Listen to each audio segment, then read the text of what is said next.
welcome you all to the first ministerial meeting of the Global Compact of Safe, Orderly and Regular Migration, the champion countries. And I would like to invite Minister Burita to do the opening remarks. Minister, please, you have the floor. Thank you very much, dear Antonio.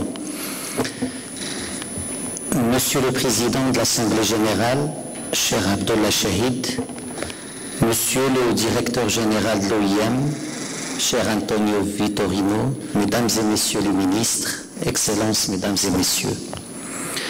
Je voudrais en premier lieu remercier tout particulièrement l'OIM et le réseau des Nations Unies sur l'immigration pour l'organisation conjointe de cette première réunion ministérielle des pays champions du pacte mondial sur des migrations sûres, ordonnées et régulières. 4 ans après avoir abrité à Marrakech la conférence d'adoption du pacte, le Maroc se réjouit d'organiser cette conférence qui réunit les pays champions de sa mise en œuvre. Cette conférence pour le Royaume du Maroc est la culmination d'un processus de longue date, mené à 3 niveaux. À l'échelle nationale d'abord, en tant que pays d'immigration, de transit, mais aussi d'immigration, qui a mis en place dès 2013 une stratégie nationale responsable et solidaire. À l'échelle africaine ensuite, avec le mandat de leader de Sa Majesté le roi Mohamed VI sur la question de la migration, qui a permis notamment à l'Afrique de parler d'une seule voix et de disposer à Rabat d'un observatoire africain des migrations. Et à l'échelle internationale enfin, en tant que pays champion du pacte. Dans le message royal adressé à la conférence d'adoption du pacte en décembre 2018, Sa Majesté le roi a souligné, et je cite, « Le pacte n'est pas une fin en soi.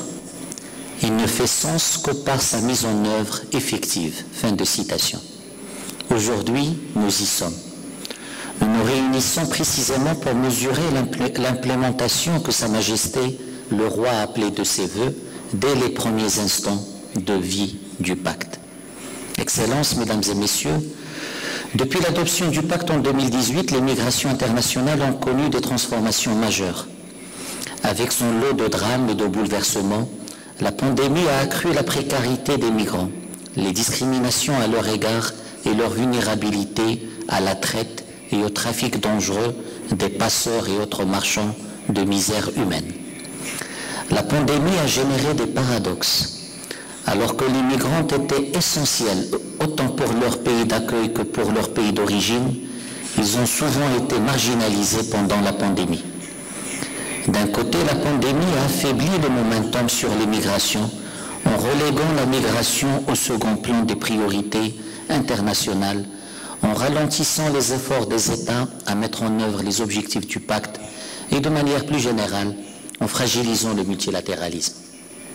Mais d'un autre côté, en réduisant les voies légales et en rendant les migrations moins sûres, la pandémie a aussi eu, par effet inversé, elle a renforcé l'actualité du pacte.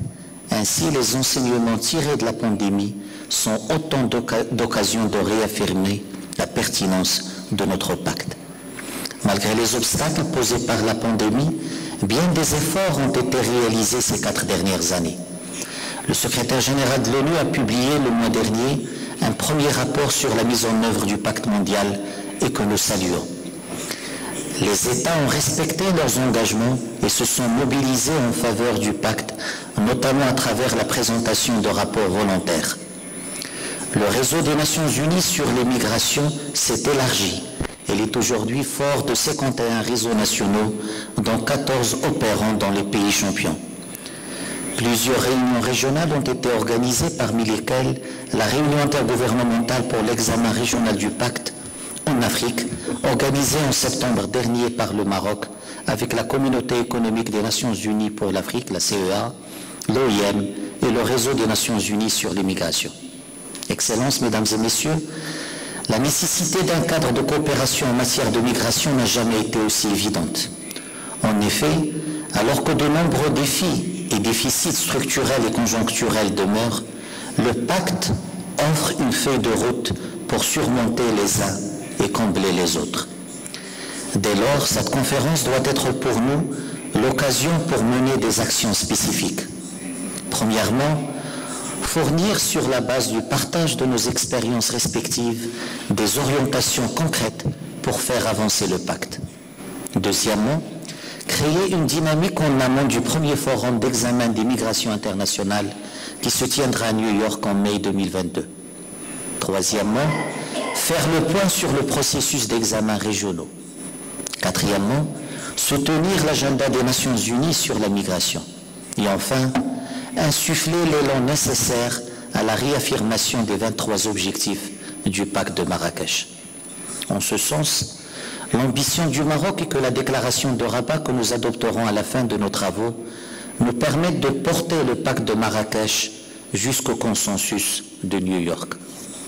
L'ambition du Maroc est que nous ayons de l'ambition pour accélérer la mise en œuvre du pacte au niveau national, mais aussi régional. Et en cela, je peux dire que l'Afrique a rempli sa part. Mais aussi de l'ambition pour amplifier et accroître la mobilisation financière en ce sens. L'objectif du Maroc est aussi de garantir la portée universelle et singulièrement africaine du pacte de Marrakech. Il n'est pas anodin de constater que plus d'un tiers des pays champions soient issus de notre continent africain, que 41% des projets soumis au fonds fiduciaire multipartenaire pour l'immigration l'aient été par des pays africains, et que les 2 centres de données cités dans le rapport du secrétaire général des Nations Unies se trouvent en Afrique, dont un à Rabat.